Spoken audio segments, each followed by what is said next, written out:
Ano po ang basa ninyo dito sa deployment ng pinakamalaking Coast Guard ship ng China sa Bajo de Masinloc? Well, hindi naman ito yung first time na dineploy yung vessel na yan, no? Siguro kung natatandaan nyo, last year, pinapunta yan doon sa banda ng Kalayaan at Escoda Shoal. Para sa akin, ito ay isang pagpapatuloy lamang ng kanilang plano, no? Upang talagang tuluyang angkinin ang West Philippine Sea.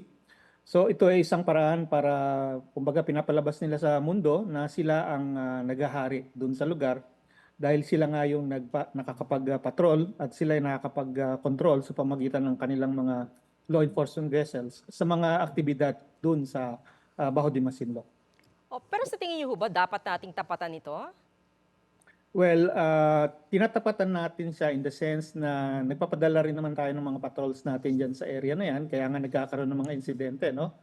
At dahil ayaw nila na magkaroon ng parang counter-narrative dun sa kanilang pinapalabas na silang may control dun sa lugar. So, yung pagpapadala natin ng mga barko, BFAR vessel, Coast Guard vessel, yung mga yon, yan ay isang paraan para nga i-counter itong mga palabas na ito ng China.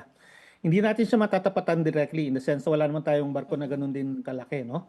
Pero in the sense na yung napapakita natin na nag-exercise din tayo ng jurisdiction doon sa area, yun parang natatapatan natin.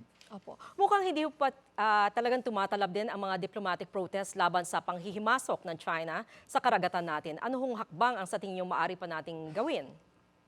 Well, yung diplomatic protest naman kasi ang very specific naman yung purpose niya. Iyan ay nakatuon doon sa tinatawag na legal situation para hindi akalain ng kahit sino man na ginigive up natin yung ating mga position dyan. So in that sense, effective yon. Pero hindi yun ang dapat nating asahan na makapagbago sa behavior ng China, no? Ang makapagbago din doon ay yung patuloy nating paninindigan sa ating mga karapatan. Kaya yung mga iba pa natin pwedeng gawin, ay ginagawa naman natin so far, no? Katulad nga ng pagpadala ng mga patrols, pangingisda ng ating mga mangisda, at pag-assert natin nga ng ating jurisdiction, at yung pang ibang mga activities na ginagawa natin sa sarili nating easy, kasama na rin dyan yung mga law enforcement and military activities, no? So yun, I think ay sapat para sa atin.